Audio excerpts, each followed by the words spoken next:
Hello everyone welcome back to Adarsh classes. आज आम इतिहास प्रथम पाठ इतिहास विषय धारणार संपूर्ण प्रश्न उत्तर डिस्कसन करवा। वीडियो को शेष पर्यंत देखु। चैनल को सब्सक्राइब कर सब्सक्राइब कर पाखरे बेल आइकन को क्लिक कर दिखाँ। तेज चलतु आज आम इतिहास प्रथम अध्याय इतिहास विषय धारणार प्रश्न उत्तर डिस्कसन करवा। तो प्रथम जावा एक नंबर को। एक नंबर देखो क्वेश्चन कौन देती निम्नलिखित प्रश्न गुड़िकर उत्तर 50 शब्द दियो। प्रथम क्वेश्चन कौन देती मनुष्यर अतीत घटनार निरविच्छिन्न क्रमिक अग्रगति होची इतिहास। यह कहीं कहुई मनुष्यर अतीत घटनार निरविच्छिन्न क्रमिक अग्रगति होची इतिहास एपरी कहीं कहुई। तो देखो प्राचीनतम काल आज पर्यंत मानव समाजर सामाजिक सांस्कृतिक तथा राजनैतिक क्षेत्र में जो सब परिवर्तन देखा देता ताहार क्रम विवरण ही इतिहास कहला। प्राचीन काल आज पर्यंत मानव समाजर सामाजिक सांस्कृतिक तथा राजनैतिक क्षेत्र में जो सब परिवर्तन देखा देता तार क्रम विवरण कौन कहुए इतिहास है। वर्तमान पृथ्वी जेते मनुष्य देखा जाती समस्ते गोटे जाति। वैज्ञानिक मान मत आज को प्राय 15 लाख वर्ष पूर्वे पृथ्वी में मनुष्यर सृष्टि होता किंतु ता पूर्व मनुष्यर रूप एपरी नथिला। वर्तमान पृथ्वी पृष्ठ जेतेक मनुष्य देखा जाती समस्ते कौन गोटे जातिर। आज को प्राय 15 लाख वर्ष पूर्वे मनुष्यर सृष्टि होता किंतु ता पूर्व कौन मनुष्य एपरी नथिला।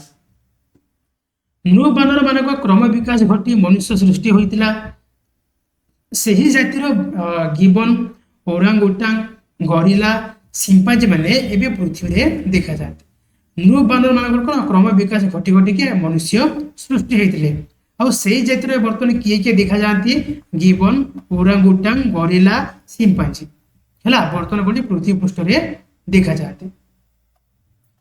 मनुष्य मानक सांस्कृतिक धारा अति प्राचीन सामाजिक रीतिनीति और अस्त्र शस्त्र तैयारी मनुष्यर संस्कृति आरंभ होगा। छड़ा कृषि कार्य अग्नि आविष्कार और व्यवहार चक्कर उद्भावन विभिन्न धातुर व्यवहार ग्राम सहर और राज्यर परिकल्पना शासन प्रणाली और परिचालना इत्यादि विभिन्न सोपान दे मनुष्य संस्कृति अग्रगति करुला। तो मनुष्यर संस्कृति कौन जे विभिन्न सोपान दे कौन अग्रगति करके आछि। ठीक अच्छे यही सब अग्रगति धारावाहिक विवरण होती इतिहास और यही सब अग्रगतिर धारावाहिक विवरण मैंने कौन यही सब अग्रगतिर जो लिखित अवस्था रही गोटे कौन श्रृंखला कौन लिखित रही कौन कहुए इतिहास। कहापर कौन होपर कौन हो सब लिखित रही है कौन कहुए इतिहास। अन्य भाव में कहले मनुष्यर अतीत घटना गुड़िकर निरविच्छिन्न अग्रगति हूँ कौन इतिहास है।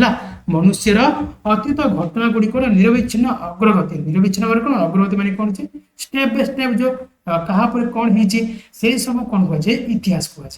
ठीक अच्छे तापर जीवा आम ख नंबर को कौन दे देख इतिहास कहीं पढ़ा आम इतिहास कहीं पढ़ा कहीं पढ़ा देख इतिहास अर्थ अतीतर विषय जाना।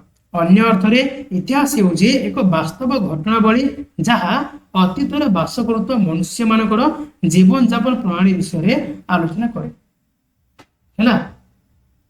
इतिहास अर्थ कौन जे अतीत विषय जाना माने इतिहास होउछि गोटे घटनावली जहाँ कि अतीत बास करुवा मनुष्य मानक जीवन जापन प्रणाली विषय आलोचना करे है। अतीत जो मनुष्य थे से किपरि जीवन जापन करुले से किपरि राज्य शासन करुले से किपरि कौन कृषि कार्य करुले से सब विषय कौन आलोचना करे किए इतिहास। इतिहास पठन द्वारा आम समयानुक्रमे अतीत घटी घटना गुड़ी को जापर आउ इतिहास को पढ़ा द्वारा आम कौन जे अतीत जो घटना गुड़िक घटी जाए जाक आम जापर वर्तमान को बुझा हेले अतीत को जाना आवश्यक है। वर्तमान को बुझे पे कौन अतीत जाना आवश्यक तेणु अतीत को आम वर्तमान और भविष्य को ठीक भाव में गठन कर अतीत को जाणी आम कौन कर वर्तमान और भविष्य को ठीक भाव में गठन कर। अतीत मनुष्य आनंद सुख शांति रहा जो सब उपाय अवलंबन करुला सेगुड़िक केतक वर्तमान आम दरकार हो पारे। ହେଲା ଅତୀତରେ ଆନନ୍ଦ ସୁଖ ଶାନ୍ତିରେ ରହିବା ପାଇଁ ମନୁଷ୍ୟ ଯେଉଁ ସବୁ ଉପାୟ ଅବଲମ୍ବନ କରୁଥିଲା ସେଗୁଡ଼ିକ ମଧ୍ୟରେ କେତେକ ବର୍ତ୍ତମାନ କ'ଣ ଆମ ପାଇଁ ଦରକାରୀ ହେଇପାରିବ। ଅତୀତର ସେଇ ଉପାୟ ମାନଙ୍କ ମଧ୍ୟରୁ ଦରକାରୀ ଗୁଡ଼ିକୁ ବାଛି ଗ୍ରହଣ କରିବା ଆଉ ଇତିହାସ ପଠନ ସାହାଯ୍ୟ କରିଥାଏ। ହେଲା ଅତୀତରେ ସେଇ ଉପାୟ ଗୁଡ଼ିକୁ ପଢିକି ଯାହା ଯାହା ଦରକାର ବର୍ତ୍ତମାନ ପାଇଁ ଯାହା ଯାହା ଦରକାରୀ ସେ ଯୋଗୁଁ ବାଛିକି ଗ୍ରହଣ କରିବାକୁ କିଏ ସାହାଯ୍ୟ କରିଥାଏ ନା ଇତିହାସ ସାହାଯ୍ୟ କରିଥାଏ। ଅତୀତର ବିଭିନ୍ନ ପ୍ରଥା ରାଜ୍ୟ ଗଠନ ଶାସନ ପ୍ରଣାଳୀ ଆଦି ବିଷୟରେ ଜାଣି ଯେଉଁଗୁଡ଼ିକ ଆମ ପାଇଁ ଦରକାର ସେଗୁଡ଼ିକୁ ଗ୍ରହଣ କରିପାରିବା। ଏହି କାର୍ଯ୍ୟ କରିବାରେ ଇତିହାସ ପଠନ ସହାୟକ ହୋଇଥାଏ। ଅତୀତର ରାଜ୍ୟ ଗଠନ ବିଭିନ୍ନ ପ୍ରଥା ଶାସନ ପ୍ରଣାଳୀ ଏହି ସବୁ କଣ ଯେ ଜାଣିକି ଆମ ପାଇଁ ଯାହା ଯାହା ଦରକାର ସେ ଯୋଗୁଁ ଗ୍ରହଣ କରିବା। ଏହି କାର୍ଯ୍ୟରେ କିଏ ସାହାଯ୍ୟ କରେ ନା ଇତିହାସ ପଠନ ସାହାଯ୍ୟ କରିଥାଏ। ଇତିହାସ ପଠନ ଦ୍ୱାରା ଅତୀତରେ ଆମ ସମାଜରେ ପ୍ରଚଳିତ ଅନେକ କୁପ୍ରଥା ଅନ୍ଧବିଶ୍ୱାସ ପ୍ରତି ଅବଗତ ରହୁ ଏବଂ ସେଗୁଡ଼ିକ ଆମ ପାଇଁ କେତେ ଦୂର ଗ୍ରହଣ ଯୋଗ୍ୟ ତାହା ଆମେ ବୁଝିପାରିବା। ହେଲା ଅତୀତରେ ଯେଉଁ ଆମର କୁପ୍ରଥା ଚାଲୁଥିଲା ଅନ୍ଧବିଶ୍ୱାସ ଚାଲୁଥିଲା ସେ ପ୍ରତି ଆମେ କଣ ଅବଗତ ହେଇକି ରହିଥାଉ ଆଉ ସେଗୁଡ଼ିକୁ ଆମ ପାଇଁ କେତେ ଦୂର ଗ୍ରହଣ ଯୋଗ୍ୟ ତାହା ଆମେ ବୁଝିପାରିବା। ସେଗୁଡ଼ିକୁ ଆବଶ୍ୟକୀୟ ପରିବର୍ତ୍ତନ କରି ବର୍ତ୍ତମାନ ପରିସ୍ଥିତି ସହ ମେଳ କରିବା ପାଇଁ ଚେଷ୍ଟା କରିବା। ତେଣୁ ଇତିହାସ ପଢିବା ଆମ ପାଇଁ କଣ ନିହାତି ଆବଶ୍ୟକ। ଠିକ ଅଛି ତ ଯେତିକି କାରଣ ଆମେ ଡିସ୍କସନ କଲେ ଏତିକି କାରଣ ପାଇଁ ଆମେ କଣ ଯେ ଇତିହାସ ପଢିବା ନିହାତି ଆବଶ୍ୟକ। ଇତିହାସ ଜାଣିବାର ବିଭିନ୍ନ ଆଧାର ଗୁଡ଼ିକ କଣ କଣ? ଇତିହାସ ଜାଣିବାର ବିଭିନ୍ନ ଆଧାର ଗୁଡ଼ିକ କଣ କଣ ଦେଖ ଇତିହାସ ଜାଣିବାର ଆଧାର ଗୁଡ଼ିକ ଦୁଇ ଭାଗରେ ବିଭକ୍ତ କରାଯାଇଛି। କଣ କଣ? ଗୋଟେ ହଉଛି ପ୍ରତ୍ନତାତ୍ତ୍ୱିକ ଆଧାର ଆଉ ଗୋଟେ ସାହିତ୍ୟିକ ଆଧାର। ଗୋଟେ ପ୍ରତ୍ନତାତ୍ତ୍ୱିକ ଆଧାର ଆଉ ଗୋଟେ ସାହିତ୍ୟିକ ଆଧାର। ପ୍ରତ୍ନତାତ୍ତ୍ୱିକ ଆଧାର କଣ କଣ? ଏମାନଙ୍କୁ ଚାରି ଭାଗରେ ବିଭକ୍ତ କରାଯାଇଛି। କଣ କଣ? ଗୋଟେ ହଉଛି ଖୋଦିତ ଲେଖା ବା ଲିପି କୀର୍ତ୍ତି ବା କଳାକୃତି ଭୌତିକ ଅବଶେଷ ଆଉ ମୁଦ୍ରା। ଏମାନେ କଣ କୁହାଯାଏ ନା ପ୍ରତ୍ନତାତ୍ତ୍ୱିକ ଆଧାର। ସାହିତ୍ୟିକ ଆଧାର କୋଉଟା ଏମାନଙ୍କୁ ତିନି ଭାଗରେ ବିଭକ୍ତ କରାଯାଇଛି। କଣ କଣ? ଧର୍ମ ସମ୍ବନ୍ଧୀୟ ସାହିତ୍ୟ ଐହିକ ସାହିତ୍ୟ ଆଉ ବୈଦେଶିକ ବିବରଣୀ। ହେଲା ସାହିତ୍ୟିକ ଆଧାର କଣ ଯେ ତିନି ଭାଗରେ ବିଭକ୍ତ କରାଯାଇଛି। ତ ଏଇ ଆଧାର ଗୁଡ଼ିକ କଣ ଯେ ଆମକୁ ଇତିହାସ ଜାଣିବାରେ ସାହାଯ୍ୟ କରନ୍ତି। ତାପରେ ଯିବା ଆମେ ଘ ନମ୍ବରକୁ। ଘ ନମ୍ବର କଣ ଦେଇଛି? ସମୟ ଅନୁସାରେ ଇତିହାସକୁ କେତେ ଭାଗରେ ବିଭକ୍ତ କରାଯାଇଛି? କଣ କଣ? ସମୟ ଅନୁସାରେ ଇତିହାସକୁ କେତେ ଭାଗରେ ବିଭକ୍ତ କରାଯାଇଛି ଆଉ କଣ କଣ? ତ ଦେଖ ସମୟ ଅନୁସାରେ ଇତିହାସକୁ ତିନି ଭାଗରେ ବିଭକ୍ତ କରାଯାଇଛି। କଣ କଣ? ପ୍ରାକ୍ ଐତିହାସିକ ଯୁଗ ଆଦ୍ୟ ଐତିହାସିକ ଯୁଗ ଆଉ ଐତିହାସିକ ଯୁଗ। ହେଲା ପ୍ରାକ୍ ଐତିହାସିକ ଯୁଗ ଆଦ୍ୟ ଐତିହାସିକ ଯୁଗ ଆଉ ଐତିହାସିକ ଯୁଗ ଏମିତି କଣ ତିନି ଭାଗରେ ବିଭକ୍ତ କରାଯାଇଛି। ବହୁ ପୁରାତନ କାଳରେ ଲୋକମାନଙ୍କର ମାଟି ପାତ୍ର ଅଳଙ୍କାର ହାତ ହତିଆର ସେମାନେ ରହୁଥିବା ଗୁମ୍ଫାରେ ଥିବା ଚିତ୍ରରୁ ଲୋକମାନଙ୍କର ଜୀବନ ଯାପନ ପ୍ରଣାଳୀ ସମ୍ପର୍କରେ ଆମେ ଜାଣିପାରୁ। ତେଣୁ ଏହି ଯୁଗ କଣ କୁହାଯାଏ ନା ପ୍ରାକ୍ ଐତିହାସିକ ଯୁଗ ବୋଲି କୁହାଯାଏ। ତ ବହୁ ପୁରାତନ କାଳରେ କଣ ଲୋକମାନଙ୍କର ମାଟି ପାତ୍ର ଅଳଙ୍କାର ହାତ ହତିଆର ଆଉ ସେମାନେ ରହୁଥିବା ଗୁମ୍ଫାରେ ଥିବା ଚିତ୍ରରୁ ଲୋକମାନଙ୍କର ଜୀବନ ଯାପନ ପ୍ରଣାଳୀ ସମ୍ପର୍କରେ ଆମେ କଣ ଜାଣିପାରୁ। ଏହି ଯୁଗ କଣ କୁହାଯାଏ? ପ୍ରାକ୍ ଐତିହାସିକ ଯୁଗ।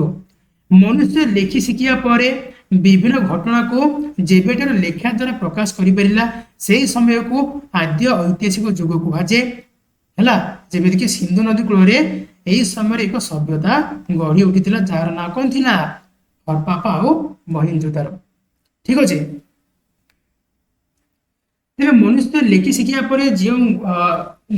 ପରେ ଯେଉଁ ଘଟଣା ଘଟିଲା ତାକୁ ଲେଖା ଦ୍ୱାରା କଣ ସେମାନେ ପ୍ରକାଶ କରିପାରିଲେ। ଏହି ଯୁଗ କଣ କୁହାଯାଏ ନା ଆଦ୍ୟ ଐତିହାସିକ ଯୁଗ।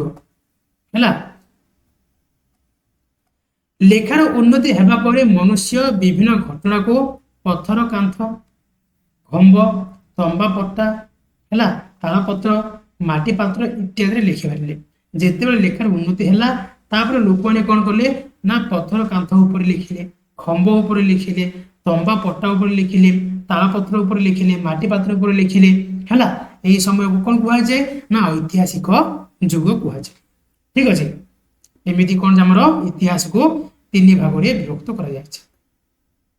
ତାପରେ ଯିବା ଆମେ ମ ନମ୍ବରକୁ। କଣ ଦେଇଛି? ଭାରତର ଭୌଗୋଳିକ ଅବସ୍ଥା ଏହାର ଇତିହାସକୁ କିପରି ପ୍ରଭାବିତ କରିଛି?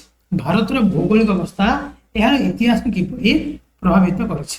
ତ ଦେଖ, ଭାରତ ପୃଥିବୀର ଉତ୍ତର ଗୋଲାର୍ଦ୍ଧରେ ଅବସ୍ଥିତ। ଏହା ଏସିଆ ମହାଦେଶର ଦକ୍ଷିଣ ଉପକୂଳରେ ପ୍ରାୟ ମଧ୍ୟ ଭାଗରେ ଅବସ୍ଥିତ। ଆମର ଭାରତ କଣ ଯେ ଏସିଆ ମହାଦେଶର ଦକ୍ଷିଣ ଉପକୂଳର ପ୍ରାୟ ମଧ୍ୟ ଭାଗରେ କଣ ଅଛି? ଆମର ଭାରତ ଅବସ୍ଥିତ। ଭାରତର ଦକ୍ଷିଣ ଭାଗକୁ ତିନି ଦିଗର ସମୁଦ୍ର ଘେରି ରହିଥିବାରୁ ଏହାକୁ ଉପଦ୍ୱୀପ କୁହାଯାଏ। ଭାରତର ଦକ୍ଷିଣ ଭାଗରେ କଣ ଯେ ତିନି ଦିଗରେ ସମୁଦ୍ର ଘେରି ରହିଛି, ସେଥିପାଇଁ ଏହାକୁ କଣ କୁହାଯାଏ? ଉପଦ୍ୱୀପ। ଠିକ ଅଛି।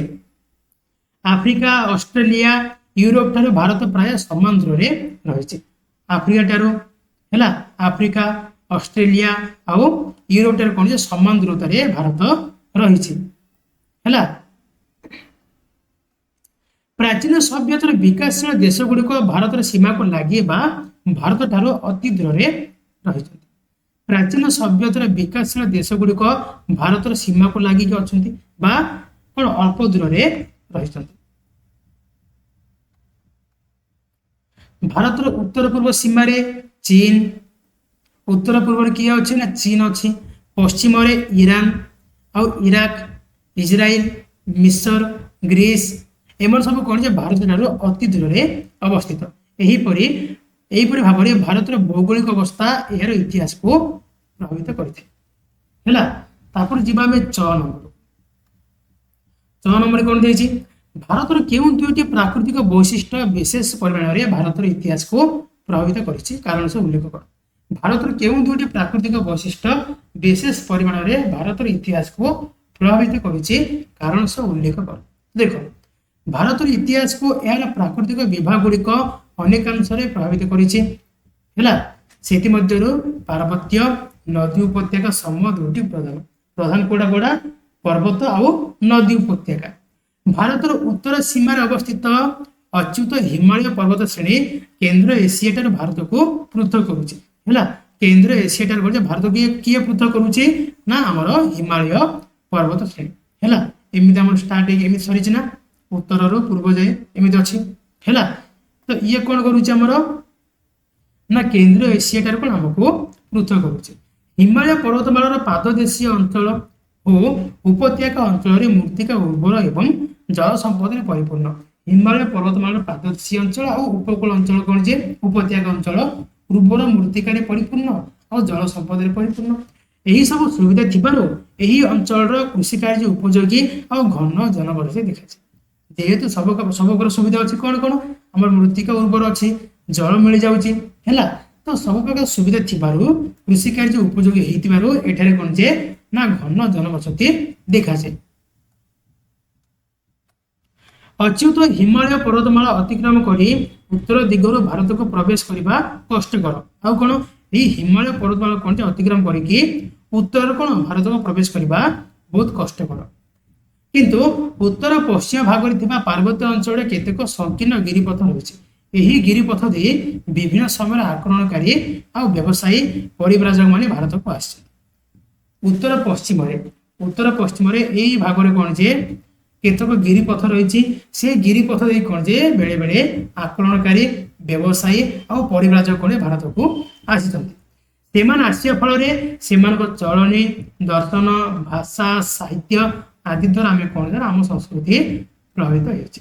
ହେଲା, ସେମାନେ ଆସିବା ଫଳରେ କଣ ଯେ ସେମାନଙ୍କ ଚାଲିଚଳଣି, ସେମାନଙ୍କ ଦର୍ଶନ, ସେମାନଙ୍କର ଭାଷା, ସାହିତ୍ୟ ତା ସମ୍ବନ୍ଧରେ କଣ ଯେ ଆମ ସଂସ୍କୃତି ପ୍ରଭାବିତ ହେଇଛି।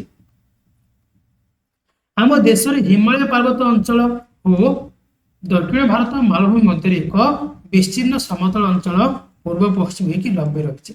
ଆମ ଦେଶର ହିମାଳୟ ପାର୍ବତ୍ୟ ଅଞ୍ଚଳ ଆଉ ଦକ୍ଷିଣ ଭାରତର ମାଳଭୂମି ମଧ୍ୟରେ କଣ ଯେ ଗୋଟିଏ ବିସ୍ତୀର୍ଣ୍ଣ ସମତଳ କଣ ଯେ ପୂର୍ବ ପଶ୍ଚିମ ହେଇକି ଏମିତି ଲମ୍ବିକି ରହିଛି। ସିନ୍ଧୁ, ଗଙ୍ଗା, ବ୍ରହ୍ମପୁତ୍ର ଆଦି ଚିରସ୍ରୋତ ନଦୀଗୁଡ଼ିକର ପଟୁମାଟି ଦ୍ୱାରା କଣ ଯେ ଏହି ସମତଳ ଅଞ୍ଚଳ ସୃଷ୍ଟି ହେଇଛି। ଏହି ଅଞ୍ଚଳ କେମିତି ସୃଷ୍ଟି ହେଇଛି? ଆମର ସିନ୍ଧୁ, ଗଙ୍ଗା ଆଉ ବ୍ରହ୍ମପୁତ୍ର ନଦୀର ପଟୁମାଟି ଦ୍ୱାରା କଣ ଏହି ଅଞ୍ଚଳ ସୃଷ୍ଟି ହେଇଛି। ଏହି ଅଞ୍ଚଳ ମୃତ୍ତିକା ଉର୍ବର ଏବଂ ପ୍ରଚୁର ଜଳ ମିଳୁଥିବାରୁ ଏଠାରେ ବିଭିନ୍ନ ଶସ୍ୟ ଉତ୍ପାଦନ କରାଯାଇଥାଏ। ତେଣୁ ଏହି ଅଞ୍ଚଳରେ ବହୁ ଲୋକ ବାସ କରନ୍ତି। ଏହି ମୃତ୍ତିକା କଣ ପଟୁ ମୃତ୍ତିକା କଣ ବହୁତ ଉର୍ବର ଆଉ ପ୍ରଚୁର ଜଳ ମିଳୁଥିବାରୁ କଣ ଯେ ଏଠାରେ ବିଭିନ୍ନ ପ୍ରକାର କୃଷି କାର୍ଯ୍ୟ ଆମେ କରିପାରୁଛେ। ବିଭିନ୍ନ ପ୍ରକାର କଣ ଶସ୍ୟ ଉତ୍ପାଦନ କରାଯାଇଥାଏ। सेही जोगु एठारे कोन जे ना एई अंचल बहु लोक बास करती एही सब कारणरू नदी कूल मानकर प्राचीन सभ्यता गढ़ी उठिथिला सेति कोन नदी कूल अंचल मानकर प्राचीन सभ्यता कोन गढ़ी उठिथिला ठीक अछि तो आज आम इतिहास विषय धारणा पाठर 1 नंबर संपूर्ण प्रश्न उत्तर डिस्कशन कर सारे नेक्स्ट वीडियो आम 2 नंबर आ बाकी जी नंबर आम रहा सब जगह प्रश्न उत्तर डिस्कशन करवा आशा करुच्ची वीडियो निश्चय रूप भल लगी जदि भल लगे तो लाइक करूँ आमती प्रत्येक सब्जेक्ट वीडियो पाइबा चैनल को सब्सक्राइब कर पाखरी बेल आइकन को क्लिक कर दिखाँ और वीडियो को लाइक करके निजर सांग मान शेयर कर दिखाँ तो आज पुणी देखा नेक्स्ट वीडियो रे धन्यवाद।